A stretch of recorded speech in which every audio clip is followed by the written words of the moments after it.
आज कार्तिक 22 गते बुधबार साताको चौथो कारोबार दिन। आजको शेयर बजारमा पनि सामान्य बढोत्तरी नै भएको छ। करिब 5 अङ्कले घटेर नेप्से इन्डेक्स 1864 बिन्दु आसपासमा आइपुगेको छ भने कारोबार रकम हिजो अस्तिको भन्दा धेरै नै कम छ। जम्मा 78 करोड भन्दा केही बढीको कारोबार छ। आजको शेयर बजारको अवस्था के कस्तो रहन्छ, विभिन्न टेक्निकल टुल्सहरूको अवस्था के कस्तो रहेको छ, टेक्निकली नेप्सेको मुभमेन्ट के कस्तो रहेको छ समीक्षा गर्नको लागि सधैँ चाहिँ आज पनि नेप्से एनालाइसिस लिएर म उपस्थित भइसकेको छु। नमस्ते, म LAMICHHANE हजुरहरूलाई मेरो युट्युब च्यानलमा हार्दिक स्वागत गर्दछु।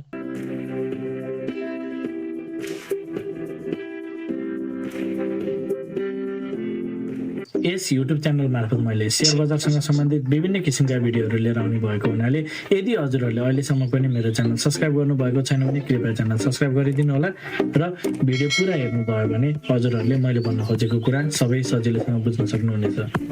शेयर बजार अत्यन्त जोखिमको क्षेत्र भएको हुनाले लगानीकर्ता स्वयंले गहन अध्ययन र अनुसन्धान गरेर मात्र आफ्नो कदमहरू चाल्नको लागि उचित हुन्छ। यो भिडियो नितान्त इन्फर्मेटिभ तथा एजुकेसनल पर्पजले तयार गरिएको हुँदा यस भिडियोको आधारमा आफ्नो ट्रेडिङ स्ट्र्याटेजी नबनाउनको लागि हार्दिक अनुरोध गर्दछु। स्क्रिनमा नेप्सेको प्राइस चार्ट देख्न सकिन्छ।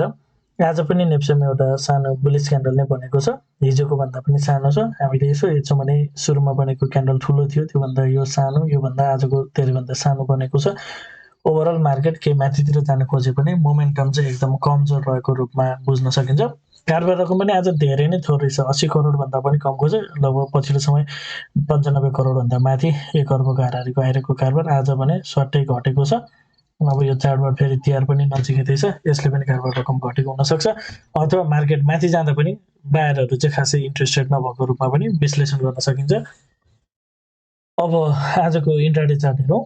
मार्केट ओपन भयो लगतै के भयो भन्ने कुरा गरौँ। आज सुरुमा मार्केट ओपन भएपछि मार्केट केही पोइन्ट्सले घटेको थियो, तर जति घट्यो आजको लागि त्यो नै लोएस्ट पोइन्ट भयो। त्यसपछि भने मार्केट फेरि बढ्दो क्रममा नै रहेको देखिन्छ। सधैँ चाहिँ हिजो पनि अन्तिम माथितिर पुगेपछि केही सेलिङ आएको देखिएको थियो भने आज पनि माथिबाट चाहिँ फेरि मार्केट घट्दो क्रममा देख्यो। एनिवे मार्केट चाहिँ रातो भएन, अन्तिममा सधैँ चाहिँ केही पोइन्ट चाहिँ अप नै भएको छ। ओभरअल चार्ट प्याटर्न के छ भनेर हामीले हेर्छौँ भने अहिलेसम्म पनि मार्केट चाहिँ स्टिल अप ट्रेन्डकै च्यानल छ। 5 मिनट टाइम फ्रेममा चाहिँ मार्केट जुन हिसाबले यो एउटा लोएस्ट पोइन्ट क्रिएट गरिसकेपछि जुन एउटा प्याटर्न बनाएको छ, यसमा चाहिँ मार्केट माथितिर गएको देखिन्छ, तर मोमेन्टम चाहिँ एकदम कमजोर रहेको कुरा बुझ्न सकिन्छ। अप ट्रेन्डको मोमेन्टम चाहिँ त्यति स्ट्रङ छैन। जस्तै मार्केट शार्प माथितिर गएको छैन, हुन चाहिँ यो गएको मुभ पुल ब्याक मुभ नै हो, मैले हजुरहरूलाई भनिरहेको छु। यो जस्तै माथिबाट मार्केट चाहिँ एकदम एउटा तेज घटेको हुनाले त्यसको चाहिँ एउटा रिकभरको अथवा भनौँ त्यसको एउटा पुल ब्याक मुभ चाहिँ गएको करेक्टिभ मुभ हो माथि गएको। यसको चाहिँ इन्डिकेसन पनि भएको छ। मार्केट चाहिँ सुरुमा चाहिँ अलिकति केही तेज बढिसकेपछि त्यसपछि भने मार्केटले बढ्नको लागि एकदम कठिनै भएको। 5 मिनट टाइम फ्रेम चार्ट हेर्दाखेरि चाहिँ मार्केट एकरो बढ्न पनि नसकेको, केही माथि जाने बित्तिकै तत्काल सेल आउने, फेरि माथि जान्छ सेल आउने, यो टाइपको चाहिँ प्याटर्न भइरहेछ। तर ट्रेन्ड स्टिल जुन हिसाबले यहाँबाट बढ्न सुरु गरेको छ, यसमा चाहिँ अब मार्केट घट्छ भन्ने खालको घट्ने खालको इन्डिकेसन देखिएको छैन। स्टिल अप ट्रेन्डको च्यानल नै कन्टिन्यू छ, तर यो करेक्टिभ मुभ हो। करेक्टिभ मुभ चाहिँ अझै पनि सकिएको छैन भन्ने खालको इन्डिकेसन चाहिँ देखिएको छ अहिलेसम्मलाई। त्यस्तै 15 minutes time frame, 15 minutes time फ्रेममा मार्केट ओभरअलमा बियरिश छ। लोवर लोको मार्केट छ, यो लो भन्दा यो लो तल बनेको छ, माथितिर गएको मुभ करेक्टिभ मुभ नै हो 15 मिनट्स टाइम फ्रेममा पनि। र मार्केट जुन हिसाबले माथितिर गइरहेको छ, माथि जाने क्रममा मार्केटको लागि यो जुन माथितिरको बढाइ छ अहिले गइरहेको, यो अब बढ्ने क्रम सकियो भन्ने खालको इन्डिकेसन अझै पनि देखेको छैन। मार्केट अझै केही माथितिर जान सक्छ। मार्केट माथितिर जाने क्रममा यो हाईसम्म 1915 सम्म चाहिँ मार्केट करेक्टिभ मुभ नै यो लेभलसम्म पनि जान सक्छ भन्ने कुरा हामीले बुझ्नुपर्ने हुन्छ। र त्योभन्दा अगाडि चाहिँ मार्केटले 1878 लाई पनि पार गर्छ गर्दैन त्यो पनि हेर्न चाहिँ जरुरी छ। मोर लाइकली 1878 पार गरे पनि, यो लेभल पार गरे पनि मार्केटको लागि मोस्ट प्रोबेबल हामीले हेर्न पर्ने सप्लाई जोन चाहिँ माथिल्लो लेभलमा नै रहेको छ। तर मार्केट अहिले जुन हिसाबले मुभ भइरहेको छ, मैले 5 मिनट्स टाइम फ्रेममा छलफल गरिसकेको छु। मार्केट बढ्नको लागि चाहिँ अलिकति कठिन भएको जस्तो देखिएको छ। करेक्टिभ मुभ हो पहिलो कुरो। दोस्रो कुरो, यसमा पनि मार्केट चाहिँ बढ्नलाई खासै कठिनाइ नै भएको छ। खासै त्यस्तो सार्प राइज आउन नसकेको कुराहरू देख्न सकिन्छ। र यसमा हामीले पहिलो तरिकाको एनालाइसिस भनेको जुन हिसाबले यहाँबाट माथितिर गएको छ एउटा करेक्टिभ मुभ नै हो। अब करेक्टिभ मुभ अहिले कम्प्लिट भइसक्यो जस्तो देखिँदैन, स्टिल माथितिरकै यात्रामा देखिन्छ। कुनै लेभलबाट मार्केट चाहिँ फेरि एउटा हाई लगाएर चाहिँ फेरि यो लोको दामसम्म यतापट्टि लोवर लो नै बनाउन जान सक्छ भनेर हामीले हेर्न सक्छौँ। 15 मिनट्समा जबसम्म 1915 भन्दा तल रहन्छ तबसम्म मार्केट स्टिल बियरिश छ भनेर हेर्न पर्ने हुन्छ। अब आवर्ली टाइम फ्रेम हेरौँ। आवरली टाइम फ्रेममा पनि एउटा लोवर लोकै मार्केट छ, योलो भन्दा योलो तल छ। अहिलेसम्म पनि योलो कन्फर्म भएको छैन, तर अब मोर लाइकली योलो चाहिँ कन्फर्म हुनसक्छ र मार्केटले योलोको दाजुभाइ लोवर लो क्रिएट गरेर मार्केट चाहिँ एउटा लोवर हाई क्रिएट गर्न गइरहेको हुनसक्ने रूपमा हामीले विश्लेषण गर्न सक्छौँ। यसरी मार्केट चाहिँ यो फेजमा यसरी चाहिँ मार्केट एउटा तलतिरको यात्रामा रहेको हुनाले, बेयरिश ट्रेन्डमा रहेको हुनाले मार्केट माथि जाने क्रममा जबसम्म मार्केटले यो 1915 लाई पार गर्दैन तबसम्म मार्केट माथि गयो भने ओभरअल चाहिँ यो सप्लाई जोनतिर पुगेर अथवा इमिडिएटली यही लेभलतिरबाट पनि मार्केटले लिक्विडिटी लिएर चाहिँ यतातिर चाहिँ फेरि अर्को नयाँ लोवर लो चाहिँ क्रिएट गर्न सक्ने पोसिबिलिटीहरू रहन सक्छ। यो हिसाबले हामीले पहिलो एनालाइसिस गर्न सक्छौँ। अहिले टाइम फ्रेममा पछिल्लो समय बनेको क्यान्डल्सहरू हेर्नु भने एउटा क्यान्डल्स हेर्दाखेरि चाहिँ के देखिन्छ भन्दा साइडवेज देखिएको छ। एउटा क्यान्डलभन्दा अर्को क्यान्डल माथितिर जाने प्रयास गरे पनि फेरि क्लोजिङ भने तलतिर आएर गरेको देखिन्छ। साइडवेज क्यान्डलहरू साइडवेज रूपमा बसेको देखिन्छ। ओभरअलमा मार्केट चाहिँ साइडवेज छ र यो करेक्टिभ मुभमा माथितिर अलिकति केही माथि गएर चाहिँ माथिल्लो रेन्जमा नै केही साइडवेज खेलिरहेको देख्न सकिन्छ। जबसम्म 1915 पार गर्दैन तबसम्म चाहिँ मार्केट जति माथि गयो भने अल्टिमेटली तलतिरै फर्किने हो भन्ने हिसाबले हामीले एनालाइसिस गर्न सक्छौँ। मिन्स मार्केट चाहिँ लोवर हाई क्रिएट गरेर फेरि यसरी तलतिरै जान सक्छ भनेर हेर्ने र यो माथि यदि मार्केट गइहाल्यो भने चाहिँ 1900 सम्मको रेन्जमा चाहिँ ट्याप गर्न सक्ने कुराहरू बुझ्न सकिन्छ। 1900 सम्म चाहिँ टच गर्छ भन्ने हेर्न सकिन्छ यदि बढेर माथितिर लाग्यो भने।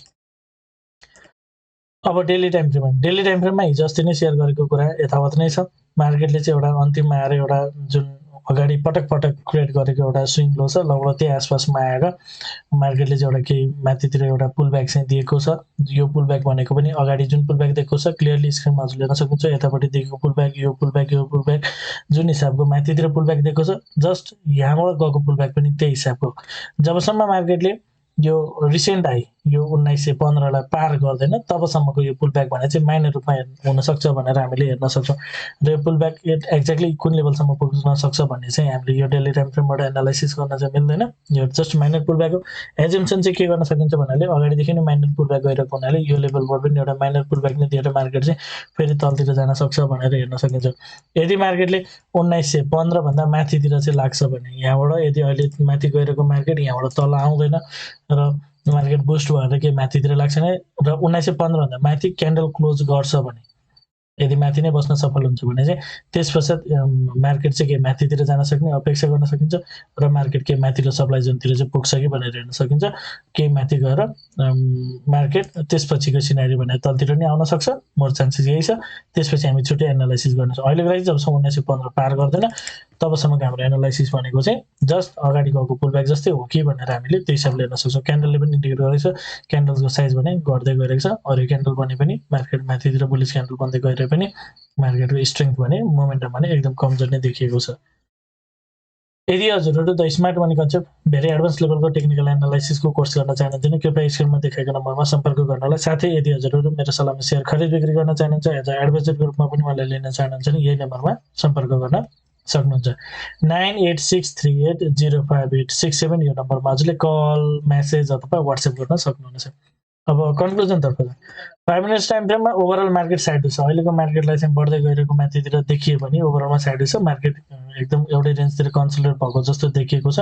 तर ओभरअल एउटा लो लगाइसकेको मुभ भने लोएस्ट पोइन्टबाट माथितिर गएको मुभ पोजिटिभ देखिएको छ। करेक्टिभ मुभ हो, पुलब्याक मुभ हो, अझै माथितिरको यात्रामा देखिएको छ। मार्केट तलतिर घट्ने खालको इन्डिकेसन अहिलेसम्म मिलिसकेको छैन।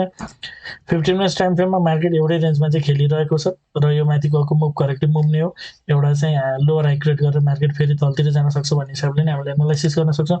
आवली टाइम फ्रेममा नि क्यान्डल्सहरू एउटै रेन्जमा चाहिँ बसिरहेको देखिएको छ। माथि खासै माथि जाने प्रयास गरे पनि खासै माथितिर टिक्न सकेको छैन। साइडवेजकै मार्केट छ। आवली टाइम फ्रेममा अलिकति केही माथि गएर अल्टिमेटली मार्केट चाहिँ फेरि यो लोको दाँजोमा चाहिँ अर्को लो चाहिँ लगभग यहाँ फर्मेसन गरेर लोवर लो फेरि अर्को पनि फर्मेसन तलतिर गर्छ भन्ने एनालाइसिस गर्न सकिन्छ। डेली टाइम फ्रेममा आज एउटा सानो बुलिस क्यान्डल बने पनि आजको क्यान्डल र ओभरअल प्याटर्न हेर्दाखेरि चाहिँ आजको क्यान्डलले मार्केटको हिजो अस्तिको ट्रेन्डलाई कन्टिन्यू गर्छ भन्ने खालको इन्डिकेसन चाहिँ गर्दैन। क्यान्डलको साइज पनि घट्दै गएर चाहिँ हिजोको क्यान्डलभन्दा माथि क्लियरली सस्टेन पनि गर्न सकेको छैन, जसले गर्दाखेरि आजको क्यान्डलले चाहिँ मार्केट माथितिर जान्छ भन्ने खालको इन्डिकेसन गर्दैन। हजुरहरूलाई मेरो भिडियो के कस्तो लागिरहेको छ कमेन्टमा जानकारी गराइदिनु होला। भिडियो मन परेको छ, उपयोगी भइरहेको छ, भिडियोले हजुरहरूलाई केही सहयोग पुर्याएको छ भिडियोमा एक लाइक भने अवश्य गरिदिनु होला। साथै च्यानलमा नयाँ हुनुहुन्छ, पहिलोपटक हेर्दै हुनुहुन्छ अथवा अहिलेसम्म पनि च्यानल सब्सक्राइब गर्नुभएको छैन भने च्यानल सब्सक्राइब गरिदिनु होला भन्न चाहन्छु। हवस् त, धन्यवाद, नमस्ते।